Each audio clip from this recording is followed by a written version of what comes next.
한양사이버대학교 이주일 교수입니다. 이번 시간에는 소프트웨어 저장관리사, 소프트웨어 라이센스에 대해서 학습하는 시간을 갖도록 하겠습니다. 이번 시간 학습할 내용은 세 가지입니다. 첫 번째가 소프트웨어 라이센스에 대한 이해, 이 시간에는 라이센스에 대한 정의, 그리고 상용 라이센스와 오픈소스에 대해서 차이점을 알아보도록 하겠고, 두 번째 시간에는 라이센스 제도와 정책을 보도록 하겠습니다. 그래서 라이센스는 이용 허락의 개념인데, 이런 이용 허락을 하기 위한 방법과 내용에 대해서 알아보고 각 벤더별로 사용하고 있는 정책을 보도록 하겠습니다.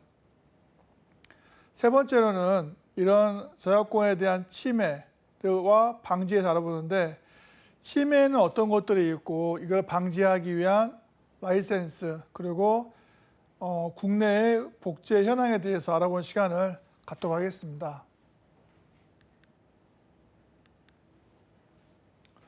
먼저 라이센스부터 보도록 할 건데, 우리 소프트웨어 라이센스는 크게 두 가지가 있습니다.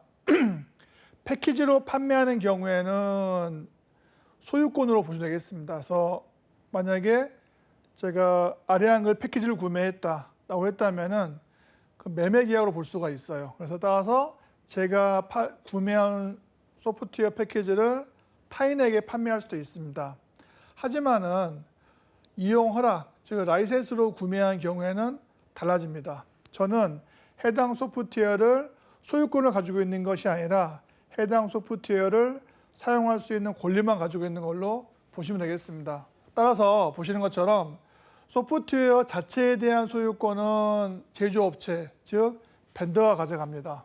그리고 소유권자가 지정하는 특정한 조건의 하에서만 사용을 허락합니다. 따라서 제가 소프트웨어를 구매했으면은 소프트웨어를 구매한 조건이 있어요. 예를 들면은 사이트 라이센스는 특정 지형 내에서 사용할 수 있습니다. 이런 것들이 있고요. 그래서 소프트웨어 자체에 대한 권리는 별개고, 이 라이센스는 이용 허락이라는 용어로 정의할 수 있습니다. 즉, 저는 해당 소프트웨어를 사용할 수 있는 권리만 가져온 거예요. 그래서 법에 따르면은 저작물의 원본 또는 복제물을 판매로 거래한 경우에는 배포할 수 있다. 즉, 제가 소프트웨어를 패키지를 구매한 경우에는 해당 패키지를 판매할 수도 있습니다. 그런데 이 경우에는 최초 판매의 원칙 또는 권리 소진의 원칙이 인정합니다. 자, 이게 뭐냐면은 만약에 제가 패키지를 구매해서 패키지를 판매했습니다. 이런 경우에는 판매했기 때문에 저는 권리가 없는 거죠. 따라서 저는 더 이상 그 소프트웨어를 사용할 수 있는 권리가 없어지는 거예요. 그래서 이게 권리 소진 또는 최초의 판매의 원칙이 되겠습니다. 그래서 이제 많은 벤더들이 자기 회사의 제품에 대한 최종 사용자 계약을 사용하는데 몇 가지 조건을 만족하면은 양도가 가능하다라고 규정하고 있습니다. 원래 라이센스를 받게 되면은 해당 라이센스를 함부로 양도할 수 없어요. 예를 들면은 제가 A라는 기업에게 사용을 허락했습니다. 근데 이 프로그램을 B가 이용할 수 있나요? 이게 안 되는 거죠. 그래서 하지만은 최종 사용자 제품인 경우에는 양도가 가능하도록 명시하고 있습니다. 그리고 배포권, 소프트웨어를 개발사, 즉 저작권자가 아닌 경우에 해당 저작물을 불법으로 유통하거나 복제할 수 있는 침탈한 경우에는 복제권을 보완적으로 부여한 권리가 되겠습니다. 아래에 보시면은 최초의 판매 원칙이 나와져 있어요. 그래서 저작권자가 복제물을 배포했는데 동의한 거죠. 이럴 때 이 권리를 확대를 방지하는 건데, 자, 예를 들면은 제가 책을 구매했습니다. 책을 구매해서 본 다음에 그 책을 다시 타인에게 팔았습니다. 문제 없나요? 예, 문제가 없죠. 이런 경우. 그 대신에요, 저는 그 책을 더 이상 소유하면 안 될 거예요. 이런 것들이 되겠고요. 그래서 이런 권리들이 저작자의 권리하고 이용자 간의 균형을 맞추게 되겠습니다. 그래서 충분하게 저작자의 권리를 보존하기도 하고요. 이용자 역시도 적절한 권리를 인정하는 방식으로 보시면 되겠습니다. 자, 이 부분은 중요합니다.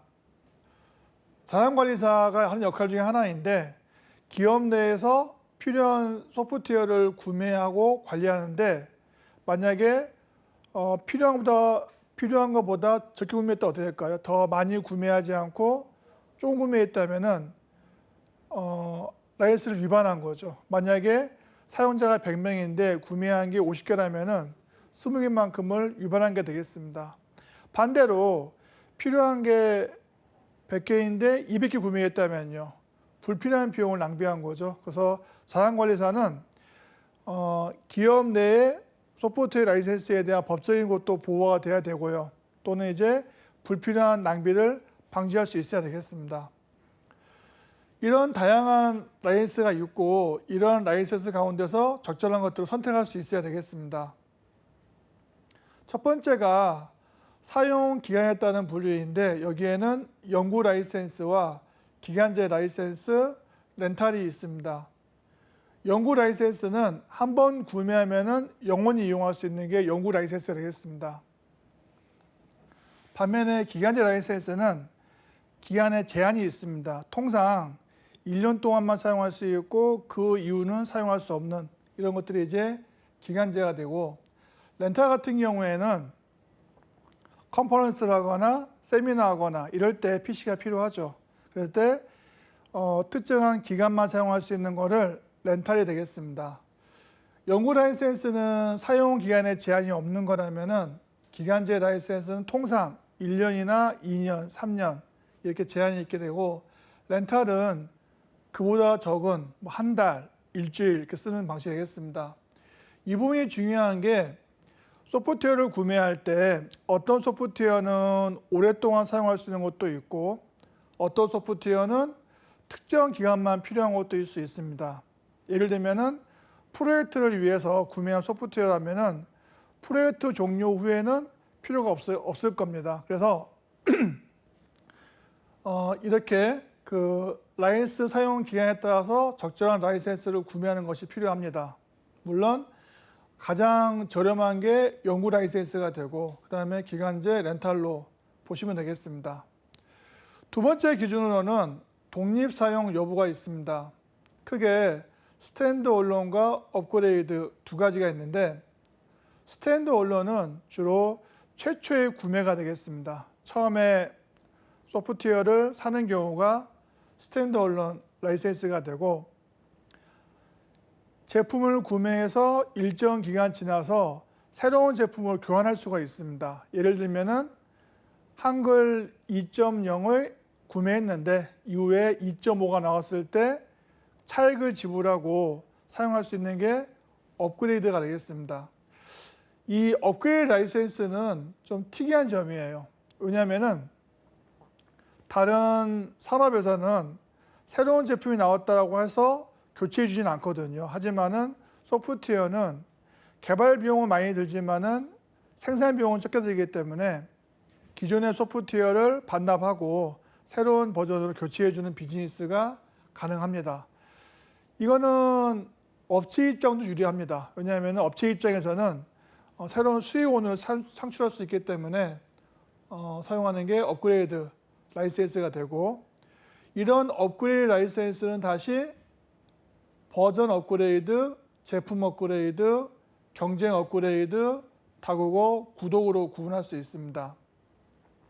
가장 일반적인 게 버전 업그레이드예요. 그래서 상위 버전으로 이전할 수 있는 경우가 있고 제품 업그레이드는 자사의 제품군을 달리합니다. 예를 들면은 MS 워드에 대한 권한이 있는데 샀는데 라이센스가 있는데 MS 워드가 포함된 오피스로 바꾸고 싶을 때 사용할 수 있는 게 제품이 되겠습니다. 주로 자사의 제품의 상위 업그레이드를 쓸 때 쓰는 방법이 되겠고요. 경쟁 업그레이드는 경쟁사의 레퍼런스를 이용하는 방법인데 예를 들면은 한글을 사용하고 있는 사용자에게 MS 워드를 판매할 때 싸게 판매하는 방식이 되겠습니다. 이런 경우에는 보통은 경쟁사의 제품을 반납받게끔 하는 게 되겠습니다. 그래서 레퍼런스를 교체하기 위한 방법이 되고, 다국어 업그레이드는 예를 들면은 영문 오피스를 구매했는데 비용을 더 지불해서 한글 오피스로 교체해주는, 언어를 달리하는 방법이 되겠습니다. 그리고 서브스크립션, 구독 라이센스가 최근에 등장하고 있는데, 소프트웨어 패키지를 구매하는 것이 아니라 1년간 또는 특정 기간간 사용할 수 있는 권리를 부여하는 게 구독이 되겠습니다. 대표적인 게 아도브라든지 MS의 오피스 365가 여기에 포함되겠습니다. 사용 기준은 PC, 동의 사용자, 사이트, 프로세서, 서브 접속으로 구분할 수 있는데, PC 기준은 하드웨어 단말기가 기준이 되겠습니다. 그래서 단말기 PC에 몇 대를 쓰는지에 따라서 과금하는 게 PC 기준이 되겠습니다. 컨커런트 유저, 동의 사용자 라이센스는 사용자가 주가 되겠습니다.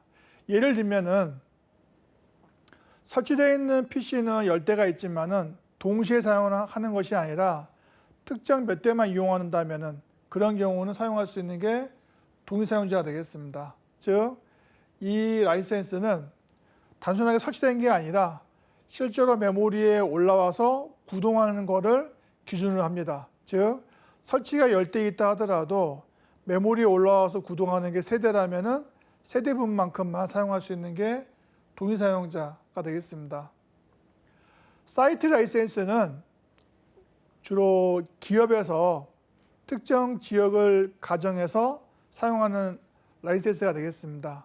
예를 들면은 A라는 회사의 서울 본사에 쓰는 라이센스, 그래서 그 본사에 쓰는 모든 소프트웨어는 다 허용하는 방식이 되겠습니다. 그래서 사이트 라이센스는 주로 기업 단위로 하게 되고 대부분 무제한으로 사용이 되겠습니다. 물론 제한이 있어요. 회사 내에서만 사용할 수 있고 회사 외에서 사용하는 것은 불법이 되겠습니다. 프로세서 라이센스는 주로 데이터베이스에 이용합니다. 최근에는 사용자별로 과금하게 되는데, 문제는 과거의 CS 기반인 경우에는 사용자 몇 명인지 알 수 있죠. 사용자가 10명, 10명분에 대한 비용을 지불하면 되는데, 지금은 인터넷 기반입니다. 인터넷 이용자들은 로그인할 수도 있고 로그인하지 않고 이용할 수 있죠. 로그인하지 않는 경우에는 누군지 알 수가 없어요. 그래서 이런 사용자 단위 라이센스가 한계가 있기 때문에 나오는 것이 바로 프로세서가 되겠습니다. 이 프로세서는 CPU 개수에 근거를 합니다. 그래서 CPU가 하나인 경우에는 얼마, 두 개는 얼마인데 주로 DB에 사용하는 방식이 되겠습니다. 사용자 라이센스가 유사한데 서버 접속이 또 있습니다. 이 방식은 PC가 기준이 아니라 서버가 기준이 되겠습니다. 따라서 사내 서버가 많은 경우에는 PC 기준보다는 서버가 더 유리할 수 있습니다.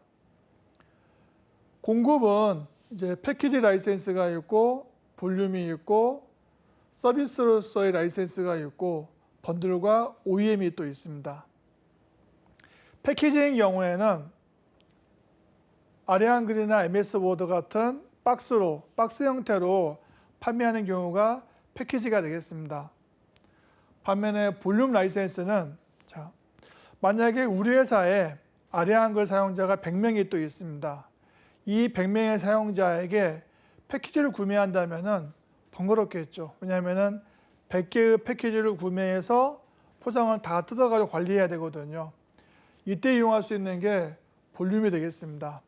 볼륨인 경우에는 하나의 소프트웨어만 주게 되고 사용 증서를 줍니다. 그 증서 안에는 100명의 사용 권한이 있다고 명시할 수 있어요. 그래서 하나의 소프트웨어를 받게 되고 나머지 사용 권한은 하나의 박스가 아니라 증서로 관리하는 게 볼륨이 되겠습니다. 대부분의 기업에서는 패키지를 일일이 관리하기 어렵기 때문에 이런 볼륨 라이센스로 관리가 되겠습니다. 반면에 서비스로서의 라이센스는 클라우드 서비스 기반이 되겠습니다. 그래서 해당되는 클라우드 서비스의 몇 명의 이용자, 즉 사용자 기준으로 해서 과금하는 방식이 되겠습니다.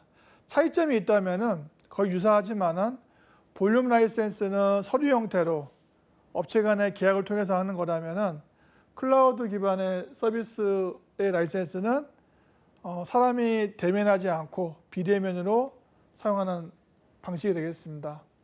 이거 외에도 번들과 OEM이 또 있습니다. 번들은 주로 하드웨어를 구매할 때 하드웨어 일부인 것처럼 껴주는 방식이 번들이 되겠습니다. 패키지와 차이점이 있는데 패키지는 이 하드웨어 말고 다른 하드웨어에서도 사용할 수가 있는데 반면에 번들은 해당 하드웨어에는 사용할 수 없습니다. 따라서 번들용 소프트웨어를 구매하는 것도 문제가 될 수 있어요. 그리고 OEM 같은 경우에는 번들과 유사하게 주문자로 별도로 주문해서 사용하는 방식이 되겠습니다.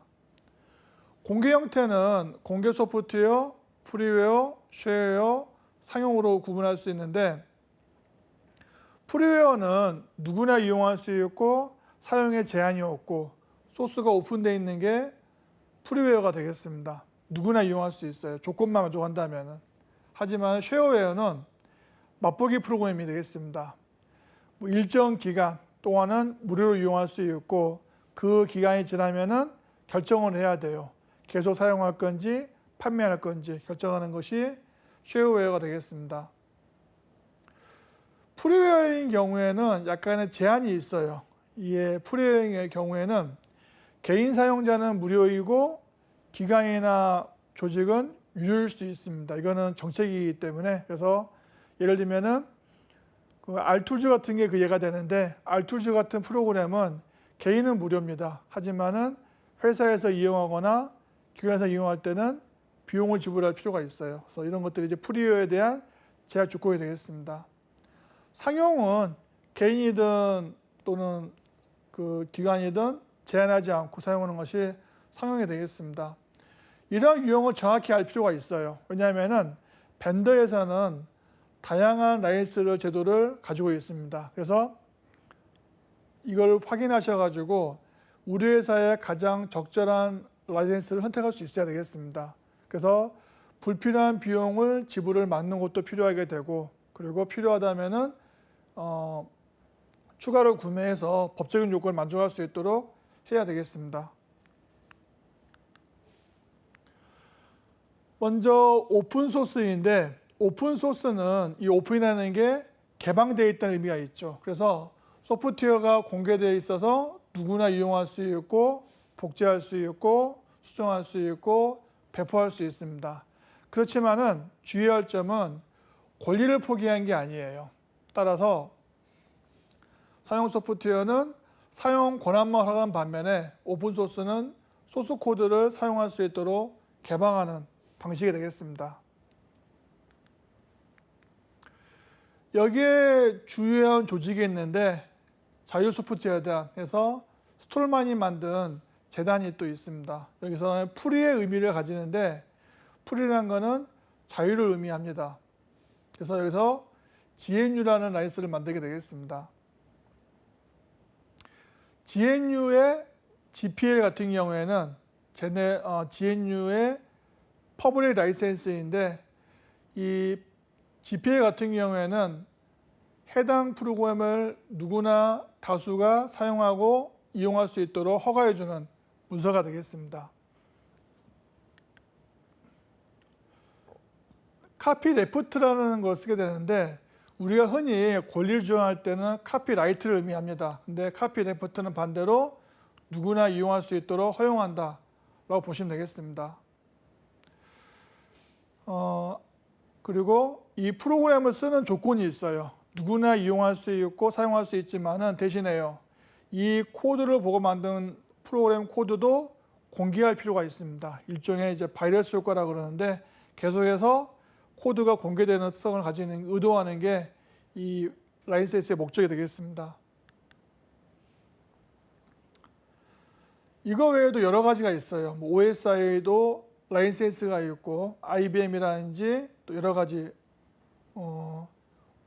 방식이 있는데 특징은 뭐냐면은 이 GNU의 GPL이 너무 엄격하기 때문에 이후에 나오는 라이센스는 좀 더 친화적으로 위치하고 있습니다. 무슨 말이냐면은 이 소스를 공개하는 건 동일한데 이 공개된 소스를 가지고 상업적으로 판매하는 것도 허용하고 있어요. 좀 더 사용에 대한 유연성을 제공하는 것이 그 특징이 되겠습니다. 자, 오픈 소스가 되기 위한 조건이 10가지가 있습니다. 첫 번째가 자유로운 재해포가 되겠습니다. 그래서 해당 소프트웨어를 일부가 되었던 전부가 되었던 자유롭게 사용할 수 있는 권리가 포함되어 있겠고, 두 번째가 소스가 공개돼야 되겠습니다. 즉 제가 개발한 코드를 다른 사람이 쉽게 이용할 수 있도록 전체 코드를 오픈할 필요가 있고, 세 번째 조건이 2차적인 저작물을 허용이 되겠습니다. 원래 있던 코드를 제가 가져와서 제 코드를 더 추가하는 것이 바로 2차적인 저작물인데, 이런 2차적인 저작물도 창작으로 허용이 되고, 그리고 최초와 동일한 정책으로 배포가 돼야 되겠습니다. 즉 처음에 모든 소스를 공개하기 때문에 그걸 기반으로 만든 제 프로그램도 같은 라이센스 조건으로 배포가 될 필요가 있습니다. 세 번째가 소스 코드에 대한 보존이 되는데, 이 코드에 대한 수정을 제한할 수 있습니다. 이러이러한 코드는 바꾸면 안 되고 이러이러한 코드는 변경이 가능하고, 왜냐하면은 이런 코드의 변경을 하게 되면은 호환성이 떨어지기 때문에 호환성을 유지하기 위해서 코드에 대한 수정을 제한할 수 있습니다. 그리고 이러한 코드를 자유롭게 배포할 수 있고 또 허용할 수 있고, 그리고 주의할 점은 이렇게 원래의 프로그램 코드와 새로 만든 코드를 구분하기 위해서 버전이나 이름을 명시할 수 있습니다. 그리고 이 공개된 코드를 특정 개인이나 단체에게 사용을 제한할 수 있도록 금지할 수 없어요. 즉 누구나 이 코드나 이 코드의 내용을 사용할 수 있게끔 차별을 금지하면 되겠습니다. 그리고 사용 분야도 제한을 하지 않아요. 그래서 상업용이든 의료용이든 또는 국방용이든 사용하는 것도 제한 없이 이용할 수 있는 것도 요건이 되겠습니다.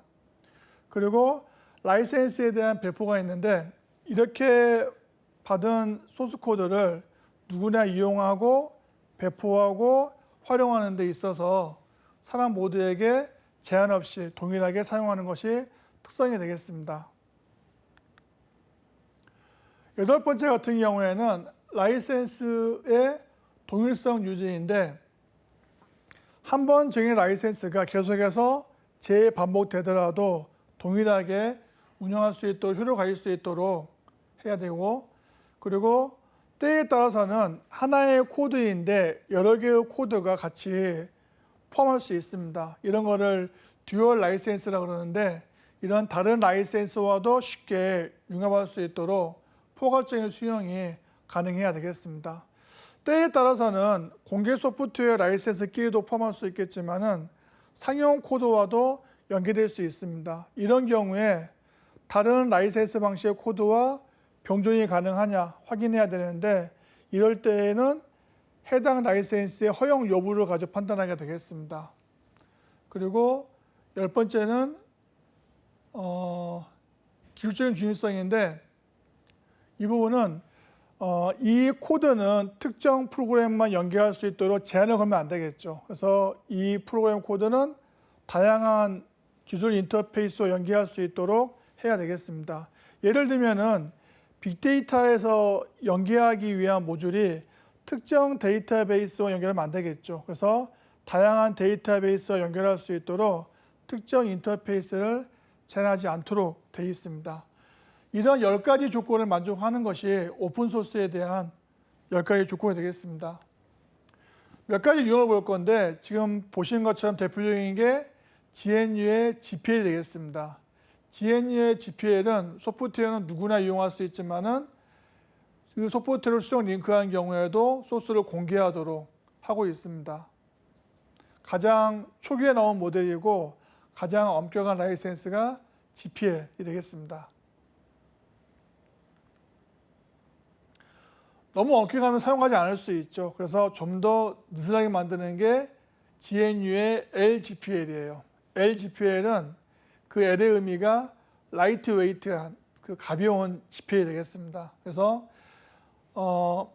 이 GPL 코드 같이 소스를 가지고 개발할 수 있는데 해당되는 소스를 공개할 필요는 없어요. 하지만은 컴파일한 라이브러리는 공개하도록 요구하는 게 좀 더 가벼운 GPL이 되고, BSD는 좀 더 덜 제한적입니다. 즉 소스를 수정한 다음에 공개하지 않더라도 괜찮아요. 즉 누구나 이용할 수 있고 활용할 수 있는 게 이 BSD가 되겠습니다.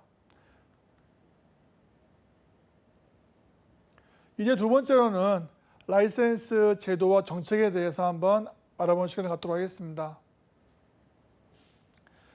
사용자가 계약한 거에 대한 동의를 받아야 되는데 그 동의를 받기 위한 게 크게 두 가지가 있습니다. 보시는 것처럼 슈링크랩이라고 하는 게 있고 클리랩이라고 하는 것도 있습니다. 슈링크는 뭐냐면은 아마 보였을 거예요. 사용 패키지를 사용할 때 스티커가 있어 스티커를 띄면은 계약에 동의하는 걸로 간주하는 것이 슈링크랩이 되겠습니다. 그래서 만약에 소프트웨어를 구매했는데 그 소프트웨어 저작권에 만족하지 않으면은 그 스티커를 띄지 않으면은 다시 환불할 수 있는 방식이 되는데, 최근같이 패키지를 사용하지 않는 경우에는 쓰기 어려운 방식이에요. 그래서 최근에 많이 나오는 게 클리랩이라고 있습니다. 이 방식은 소프트웨어를 설치하는 중간에 클릭하는 방식이에요. 그래서 만약에 클릭하게 되면은 저작권에 동의한 걸로 간주하는 방식이 클리랩이 되겠습니다. 그리고 아예 소프트웨어를 다운받을 때 브라우저에서 체크할 수도 있죠. 이런 것들을 이제 브라우저 랩 계약으로 보시면 되겠습니다. 그래서 초기에 패키지가 줄일 때는 슈링크랩이 나오게 되고, 그리고 지금같이 온라인 사스 기반인 경우에는 클릭이라든지 브라우저 랩으로 계약이 이루어지게 되겠습니다. 이 라이센스의 내용 중에서는 몇 가지 중요한 내용이 포함되어 있는데 그 중에 하나가 양도가 있습니다. 그래서 최초로 구매한 사용자는 한 번에 안에서 다른 사용자에게 양도할 수 있어요. 즉 제가 구매한 비용대로 양도할 수 있지만은 대신에 한 번 양도가 되면은 원래 있던 사본은 보유하면 안 되겠습니다. 당연한 거죠. 제가 책을 구매해서 책을 중고로 판매할 수 있죠. 근데 그 책의 사본을 가지면 안 되겠죠. 왜냐하면 판매했기 때문에. 그래서 따라서 아래 보시는 것처럼 양도한다면 모든 것들을 다 양도할 수 있도록 해야 되겠습니다. 이제 백업에 대한 내용 나오는데, 사용자는 제품에 대한 분실을 방지하기 위해서 사본을 가질 수 있습니다. 백업용이나 보관용으로. 그런데 이런 경우에도 한 분만 가능하게 제한을 걸 수 있어요. 자, 제가 책을 구매했는데 원래는 책을 구매했으면은 책을 복사하면 안 되죠. 하지만은 책의 분실을 방지하기 위해서 하나 복사해서 보관할 수 있어요. 보시는 것처럼 이런 백업이나 보관을 위해서 한 분은 가능하다라는 계약도 포함되어 있습니다. 리버스 엔지니어링을 금지한다고 했는데, 리버스 엔지니어링은 소프트웨어를 분해해서 원리를 파악하는 건데 이거는 금지합니다. 그런데 다만 법률에서 몇 가지 경우에는 허용하는 경우가 또 있어요. 이거 외에는 리버스 엔지니어링은 금지합니다. 그리고 감사의 허용인데 소프트웨어 계약을 할 때 소프트웨어 개발사가 구매 회사에게 라이센스를 잘 준수한지를 감사할 수 있는 계약 조항이 또 있습니다. 그래서 이런 조항을 통해서 확인할 수 있는데 이건 계약이기 때문에 감사를 거부한다 하더라도 위반은 아닙니다. 하지만은 감사를 통해서 라이센스 침해를 발견할 수 있어요. 보통 이제 계약을 체결할 때 감사에 대한 수감 조항을 포함시키기도 합니다. 기타 용어를 보도록 하겠습니다. 인베이드라는 건 뭐냐면은 하드웨어인데 소프트웨어가 결합되어 있는 거를 인베이드라고 부릅니다. 대표적인 게 바로 스마트폰이에요. 스마트폰은 하드웨어 단말기도 있지만은 그 내부에 안드로이드나 iOS 같은 소프트웨어가 포함되어 있죠. 이렇게 하드웨어 소프트웨어가 묶인 경우를 인베이드가 되겠습니다. 번들 같은 경우에는 묶어준다 이런 뜻이 있는데 여러 개의 프로그램을 같이 묶어주는 거를 번들이라고 보면 되겠습니다. 보통은 이제 하드웨어를 구매할 때 서비스로 주는 프로그램을 번들이 되겠습니다. 시스템 빌드라는 용어는 뭐냐면은 MS에서 주로 쓰는 용어인데 하드웨어 벤더들을 통칭해서 시스템 빌더라고 부릅니다. 용어에 대한 정의도 같이 한번 이해하시면 되겠습니다. 시험을 준비하시는 분들은 이 라이센스 정책을 잘 알 필요가 있는데 국내 주요 벤더 한컴이라든지 알리아게 이스트라든지 안랩의 정책을 한번 이해해 볼 필요가 있고 또 국내에 널리 쓰이는 마이크로소프트나 아도비사의 정책도 확인해 볼 필요가 있습니다. 이 부분은 교재 통해서 한번 자세히 확인하면 될 것 같습니다. 세 번째로는 이제 자산에 대한 저작권 침해를 방지하기 위한 노력을 한번 알아보도록 하겠습니다.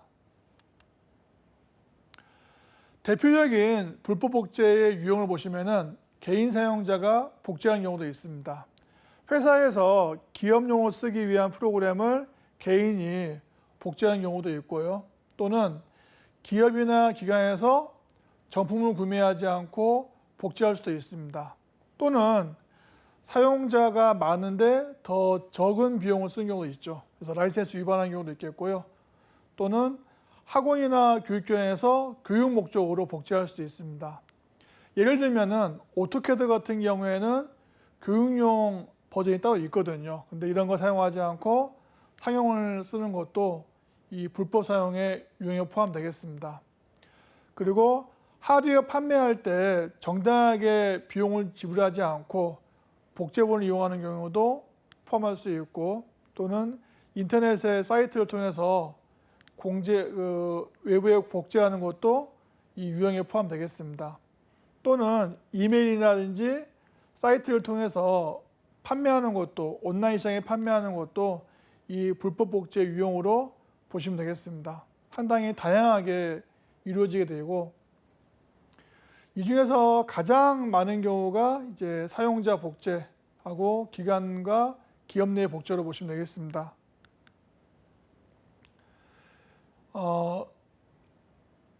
유저 소프트웨어인데 여러분이 정품을 구매하기 위해서 검색해 보니까 유독 싸게 파는 프로그램이 또 있습니다. 이런 싸게 파는 프로그램은 위조일 가능성이 커요. 이건 목적이 뭐냐면은 악의적인 목적으로 정품 소프트웨어의 포장이나 매뉴얼을 진짜인 것처럼 보이게 판매하는 방식이 되겠습니다. 차이점은 불법 복제 같은 경우에는 사용자가 본인이 불법 복제 사용함을 인지하지만은 위조인 경우에는 본인은 정품을 구매한 걸로 오해할 수 있죠. 마치 위조지폐처럼 유통하는 방식이 되겠습니다. 그래서 판매자도 문제가 되지만은 이걸 사용하는 사용자도 법을 위반한 걸로 간주하게 되겠습니다. 그리고 라이센스 감사가 오게 되면은 회사에서 정당한 라이센스를 가지고 있다고 입증할 수 있어야 되겠죠. 이게 라이센스 증거가 되겠습니다. 그래서 라이센스를 보유하고 있다는 증거로 법적으로 인정하는 것들인데 주의할 점이 또 있어요. 해당되는 벤더가 발급한 문서가 아니라 총판이 만든 문서는 증거이지 않습니다. 즉 어느 회사에서 어느 총판에게 발주했다 자체가 라이센스 증거로 보기 어려워요. 그래서 이 법적으로 유효한 증거는 해당 권리 있는 회사에서 만든 문서만 라이센스 증거로 인정이 되겠습니다. 예시가 나와 있어요. 보시는 것처럼 CD든 디스크든 DVD든 미디어가 있어야 되고요. 정품 미디어가 있어야 되고 그 일련 번호가 있는 박스 이런 경우가 이제 증거로 유형이 되겠습니다. 이 경우는 주로 패키지를 구매하는 경우로 보시면 되겠고, 또는 벤더가 제공하는 라이센스 확인서가 필요한데, 여기에는 정품을 확인하기 위해서 보안 특성이 있어야 되겠습니다. 이게 뭐냐면은 할로그램 같은 이런 특별한 표시가 있어야 되겠고, 그리고 이제 또는 전자 라이센스 인증서, 때로는 이제 이런 그 라이센스 권한을 메일로 보낼 수도 있겠고요. 레이블이라든지 또는 COA, 또 문서 같은 거, 볼륨 구매 계약서, 이런 것들도 이제 라이센스의 증거로 볼 수가 있습니다. 따라서 단속이 나오는 경우에는 이런 것들을 구비해서 증빙할 필요가 있습니다. BSA는 이제 글로벌 비영단체인데 소프트웨어 라이센스를 점검하기 위한 단체가 되겠습니다. 다수의 IT 기업이 구성되는 단체가 되는데, 이 주기적으로 이 복제를 최소화하기 위한 교육 홍보를 다는 단체가 되겠습니다. 그래서 이 소프트웨어 불법 문제를 해결하기 위해서 각 벤더가 개별적으로 대응하기보다는 이렇게 단체를 만든 단체에 의해서 대응하는 걸로 보시면 되겠습니다.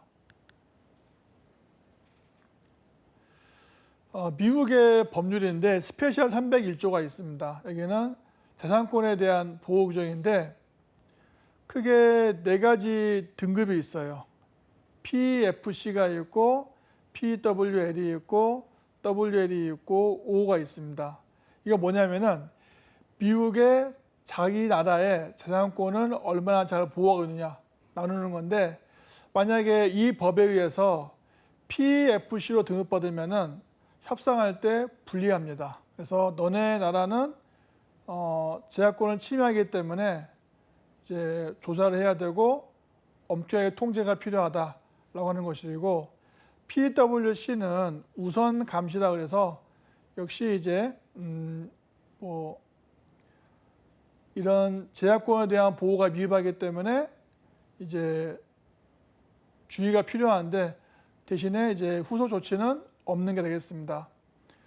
WL은 감시가 필요한 단체 목록이 되어 있고, O는 관찰하는 게 되겠습니다. 이 4가지 분류에 대해서 반드시 좀 이해할 필요가 있을 것 같습니다. 자, 이제 문제에 대한 유형을 한번 알아보는 시간을 갖도록 하겠습니다. 다음 중 소프트웨어 개념으로 옳지 않은 건 무엇입니까? PC를 운영하기 위한 개발된 다양한 프로그램, PC에 대한 장치에 대한 측면, PC에 변할 수 있는 부품, PC 사용하는 데 필요한 기본 프로그램. 네, 정답은 2번이 되겠죠. 그래서 소프트웨어는 PC나 장치들을 구동하기 위한 로지컬한 논리적인 측면이 되겠습니다. 그래서 첫 번째 보시는 것처럼 다양한 프로그램일 수도 있고, 기본적인 프로그램일 수도 있고, 하드웨어는 다르게 변화할 수 있는, 기능을 변화할 수 있는 부분으로 보시면 되겠습니다. 다음 중 소프트웨어 라이센스 설명으로 옳지 않은 건 무엇입니까? 저작권자가 정하는 특정한 조건을 준수한 상황에서 사용을 허락하는 것. 그래서 특정한 조건, 지역이든 기간이든 제한된 조건 하에서 허락하는 게 라이센스가 되고, 자산관리에서 중요한 핵심 이슈가 되겠습니다. 만약에 내부에서 개발한 프로그램이라면 큰 이슈는 없겠지만은 외부에서 구매하는 프로그램을 한다면은 그 사용 기간이나 범위에 대한 조건을 만족할 필요가 있습니다. 세 번째, 소프트웨어 자체에 대한 권리. 이거는 아니죠. 이건 이제 소유권에 대한 얘기가 되는데, 라이센스는 소유권이 아니라 그 소프트웨어에 대한 이용 허락, 사용할 수 있는 권리만 제한하게 되겠습니다. 그래서 국내의 법에서는 이용 허락이라는 용어를 사용해서 라이센스를 정의할 수 있습니다. 다음 중 소프트웨어의 사용 허락과 저작권법상의 양도에 대한 내용으로 옳은 건 무엇입니까? 첫 번째, 사용 허락, 라이센스는 저작권상의 양도하고 유사하다. 두 번째, 저작권이 양도된 경우에는 양수받은 자가 저작권이지 못한다. 세 번째, 사용 허락은 프로그램의 저작권의 귀속 여부를 변하게 한다. 사용 허락은 대부분 계약으로 이루어진다. 네, 답은 4번이 되겠습니다. 양도는 소유권이 넘어가는 거죠. 하지만은 라이센스는 이용 허락이기 때문에 양도와는 다릅니다. 따라서 양도를 한 경우에도 저작권자의 승인이 필요합니다. 그리고 저작권을 양도된 경우에는 양수받은 자가 저작권일 수 있겠고요. 그리고 사용 허락 개념은 저작권의 귀속 여부를 변하게 하지 않죠. 귀속이라 하면 소유권의 변화를 얘기하는 건데 이용 허락은 사용할 수 있는 권한이기 때문에 관계가 없습니다. 그리고 대부분 사용 허락은 계약으로 구성이 되고 반면에 양도는 매매 계약으로 매매 형태로 구성이 되겠습니다. 사례 문제인데요. CD에 포함된 소프트웨어를 구매한 사용자가 자신의 소프트웨어를 설치한 경우에 3자에게 판매하고자 한다. 다음 중 옳은 건 무엇입니까? 제가 소프트웨어를 구매하고 사용 중에 있다가 이 소프트웨어를 판매하고 싶어요. 이럴 때 1번, 한국은 저작권법에서 중고 소프트웨어 판매를 인정하지 않고 있다. 두 번째, 저작권자의 허락을 받아서 원래의 소프트웨어를 판매 방법으로 거래에 제공한 경우 계속해서 배포할 수 없다. 자신의 PC에서 소프트웨어를 확제한 다음에 해당 소프트웨어를 판매의 방법으로 제공할 수 있다. 소프트웨어 종류와 용도에 관계없이 양도 가능하다. 가장 적절한 걸 고르는 문제가 되겠습니다. 답은 세 번째가 되겠죠. 가장 적절한 답은 자기의 PC에서 지워야죠. 왜냐하면 판매했기 때문에 저는요 사용 권리가 없는 거거든요. 그래서 삭제하신 다음에 소프트웨어를 거래의 방법으로 해서 판매할 수 있습니다.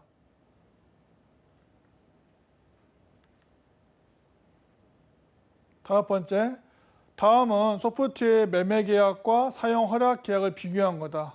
다음 중 옳은 것은 무엇입니까?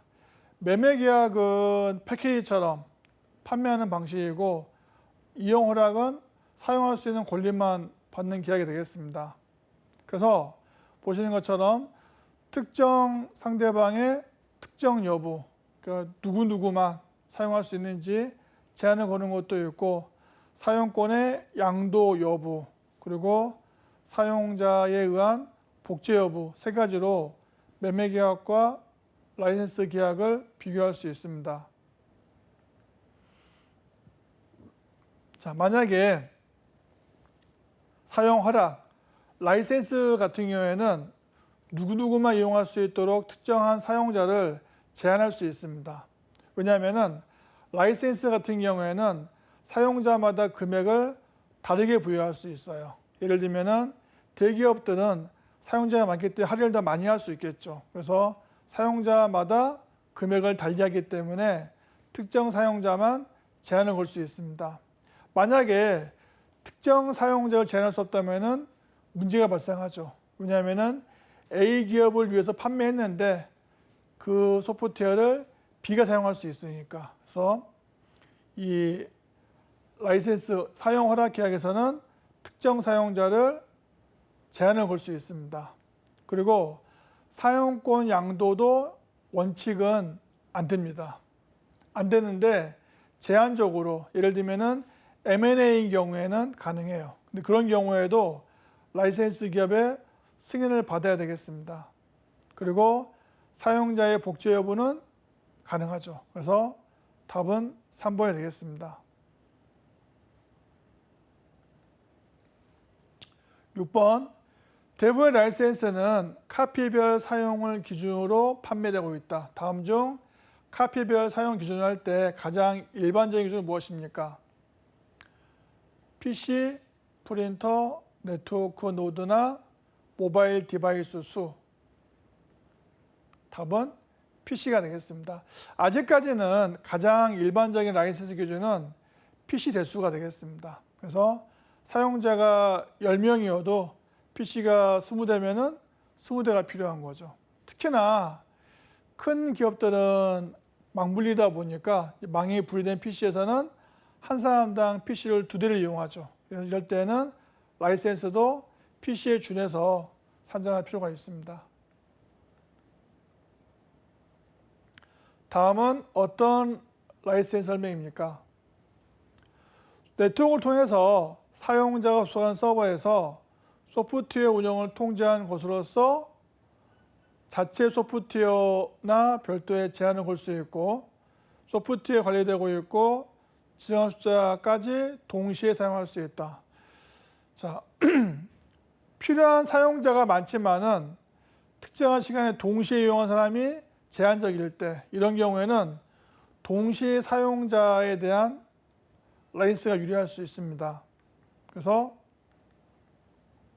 멀티코어는 CPU 개수에 의한 것이고 동일 사용자는 동시에 몇 명이 쓰는 거냐 카운트하는 것이고 가상화 기술은 VMware나 버처박스 같은 라이센스가 되고 칼이라 그러는데 클라이언트 개수만큼 부여하는 라이센스가 되겠습니다. 그래서 중요한 키워드는 지정한 숫자의 사용자가 동시에 이용한다고 했으니까 답은 2번이 되겠습니다. 자, 다음 보겠습니다. 8번. 다음은 최근 서버용 소프트웨어의 라이센스 수수에 대한 내용이다. 맞는 건 무엇입니까? 블랭크 능력의 발전에 따라서 소수의 서버가 다수의 컴퓨터 능력을 대체하게 되고 이에 따라서 서버 내의 블랭크 수요와 능력에 따라서 요금을 부과하는 정책이 있다.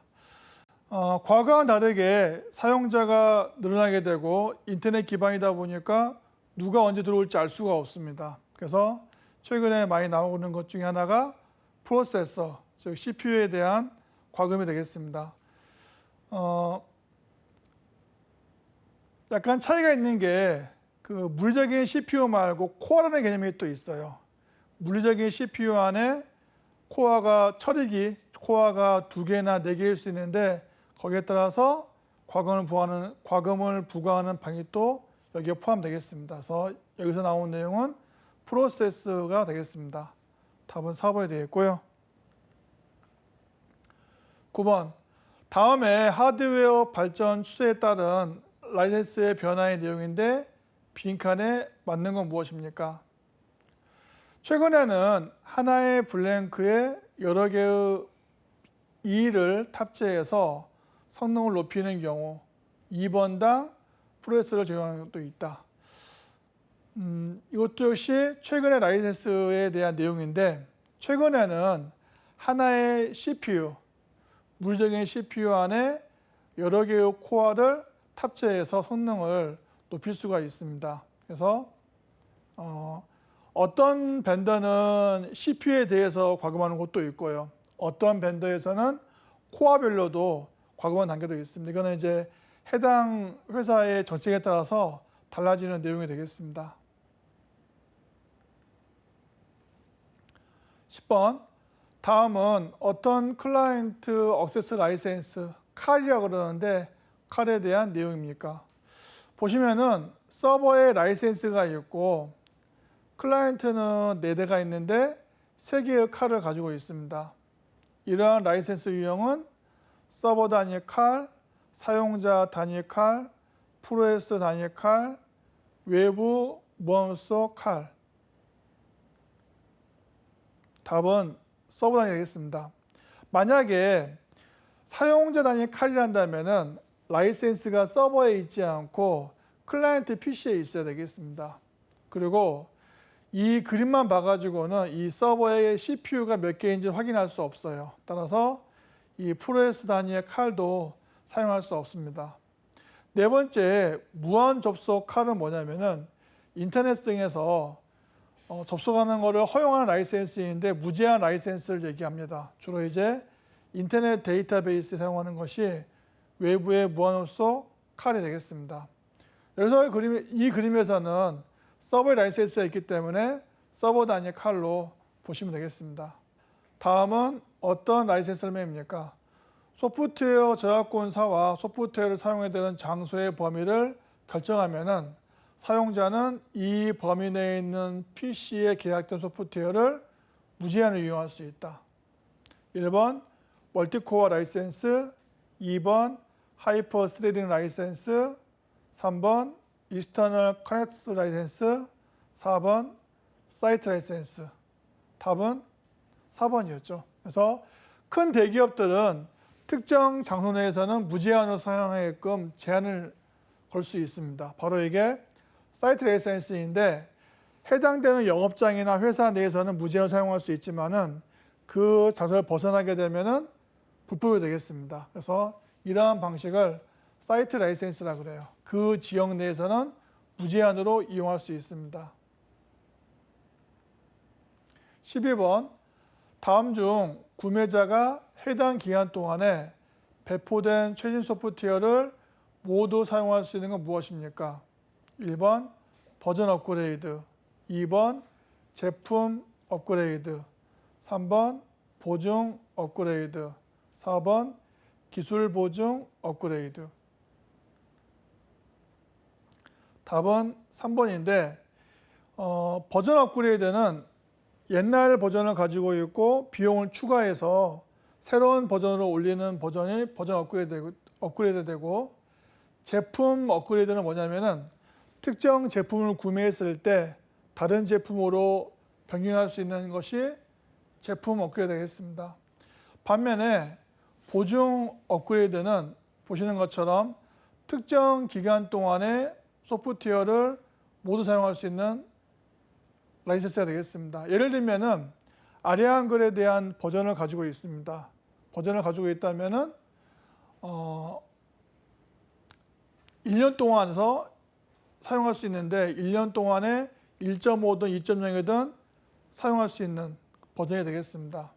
기술 보증 같은 경우에는 이제 향후에 몇 년 동안은 메인터넌스가 가능한 버전이 되겠습니다. 그래서는 3번이 되겠고요. 다음 문제.